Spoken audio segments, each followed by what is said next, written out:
opportunity is fantastic. بسم اللہ الرحمن الرحیم. 19 مارچ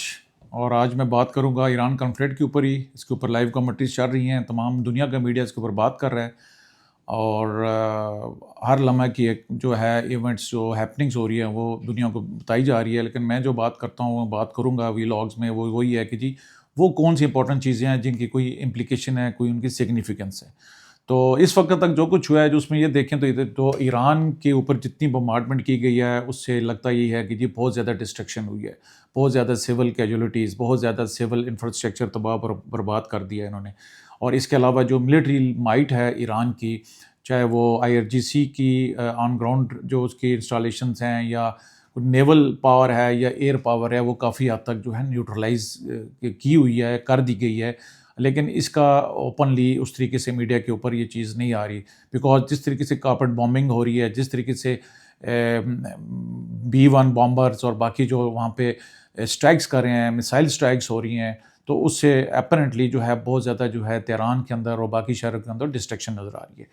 ابھی دوسرا اس کے اندر آپ دیکھیں تو ایک جو چیز امپورٹنٹ جو مجھے لگتی ہے کہ جی جو ٹاپ لیڈرشپ ہے ایران کی, جن کا ایک IRG جو ریولوشن ہوئی تھی اس وقت ایران کے اندر, ان کے ساتھ لنکڈ تھا, یا جو اس وقت وہ پریوی تھے اس ریولوشن کے, یا جو اولڈ گارڈز ان کو آپ کہیں, جو اس جو آئیڈیالوجی کے اوپر بہت سٹانچ قسم کے بلیور تھے جو ریولوشن کی, ان میں سے بہت سارے لوگ جو ہیں وہ وائپ آؤٹ کر دی ہے لیڈرشپ, جو ٹاپ لیڈرشپ تھی, اور جن کا ایران ریولوشن کے ساتھ بڑا کلوز لنک تھا. تو اس سے بھی ایک پروبیبلی ابھی second year third year fresh نئی جو لیڈرشپ ہے ایران کی, جن کا شاید اس طریقے سے direct connection with the revolution نہ ہو, سینٹیمنٹس اپنے ملک کے لیے ڈیفینیٹلی ہوں گے, ایران کے لیے وہ اپنی جان دینے کے لیے بھی تیار ہیں, لیکن وہ جو ریولوشنری ایک مائنڈ سیٹ ہے, یا وہ انہوں نے وہ ماحول دیکھا تھا اس 70s میں جو ریولوشن میں, شاید وہ ان لوگوں میں شاید وہ نئی جو لیڈرشپ ابھی آئے گی اس میں وہ چیز نہ ہو. تو یہ ایک اس کا ایک سگنیفیکنس ہے اس کی. دوسرا آپ ایک اور چیز دیکھیں تو ابھی جو ٹارگیٹنگ ہو رہی ہے وہ ملٹری ٹارگیٹ سے ہٹ کے تو ابھی اکنامک ٹارگیٹ اس طرف جا رہے ہیں. ابھی جو oil refineries, oil dumps, oil structures جو ہیں وہ ٹارگیٹ کیے جا رہے ہیں. جس طریقے سے اسرائیل نے پارس جو آئل فیلڈ ہے ایران کی, اور جو جوائنٹ ہے قطر اور ایران دونوں اس کو ہینڈل کر رہے ہیں, اس کے اوپر اٹیک کیا. تو اس کے بعد ایک ٹٹ فار ٹیٹ شروع ہو گئی ہے کہ ابھی جو ملٹری ٹارگیٹ سے ہٹ کے ابھی جو آئل فیلڈز اور آئل ڈیپوز ریفائنریز جو ہیں ان کے اوپر اٹیک کیا جا رہا ہے. ان ریسپانس ایران نے بھی ابھی سعودی عربیہ کے اندر بھی, کویت کے اندر, دبئی کے اندر اور قطر کے اندر جو آئل فیلڈز ہیں یا آئل ریفائنریز ہیں جن کا لنک ہے کہ کسی نہ کسی طریقے کے ساتھ امریکہ کے ساتھ, اس کے اوپر ابھی وہ جو ابھی کارروائی کر رہے ہیں. تو یہ ایک بہت ہی ڈینجرس جو ٹوسٹ یا شفٹ آئی ہے اس وقت اس کانفلکٹ کے اندر. اور اگر یہ کنٹینیو رہا, اور اگر اس طریقے سے آئل جو ہے وہ جو سیٹ اپس ہیں, ڈیپوز ہیں, ٹارگٹ ہوئے, تو یہ پروبیبلی یہ ایک بہت بڑی ایک ڈیزاسٹر کی طرف یہ نشاندہی کر رہا ہے. اور اسرائیل یہی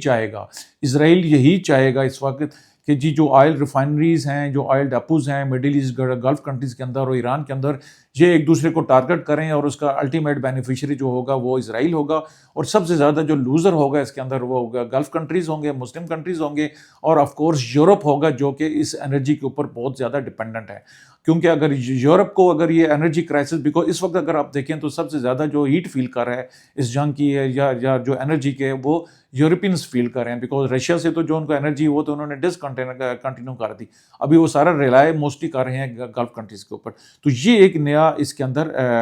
ٹوسٹ آیا. جو اس کے بعد ایک جو US کو اگر ہم دیکھیں تو US جو ہے نا, لگ رہا ہے کہ جی اس کے جو الائز ہیں وہ اس کے ساتھ سپورٹ نہیں کر رہے. اس وقت EU بلاک جو ہے, یورپین یونین کے جتنے بھی کنٹریز ہیں, وہ اپنی ایک انڈیپینڈنس پالیسی ٹو کر رہے ہیں, they are not in line with the American policy. وہ ایران کے ساتھ نیگوشیٹ کر رہے ہیں, وہ ایران کے ساتھ بات چیت کرنے کی کوشش کر رہے ہیں, اور اسٹریٹ آف ہرمز جو اس وقت بون آف کنٹینشن بن چکا ہے سب کے درمیان, ملٹری ٹارگیٹ سے ہٹ کے زیادہ جو ہے اس وقت فوکس ہے اسٹریٹ آف ہرمز کے اوپر ہے. تو اس کو ایشو کو ریزالو کرنے کے لیے فار ایور جو EU جو ہے وہ نیگوشیٹ کر رہی ہے اس وقت ایران کے ساتھ. اور امریکہ جو چاہ رہا ہے کہ اسٹریٹ آف ہرمز میں جہازوں کو, جو مرچنٹ شپس ہیں ان کو پروٹیکشن دے. EU آئے اس کے سامنے, نیٹو کے جو الائنس ہے, نیٹو کے کنٹریز ہیں, لیکن اس وقت نیدر نیٹو نور EU کوئی بھی جو ہے اس کے اندر اس وقت امریکہ کو سپورٹ نہیں کر رہا ہے. اور امریکہ جو ہے وہ اکیلا ہی اس کو ابھی کوشش کر رہا ہے ٹیکل کرنے کی, اور اسٹریٹ آف ہرمز کے اندر اس وقت فل کنٹرول جو ہے وہ امریکہ کا ہے.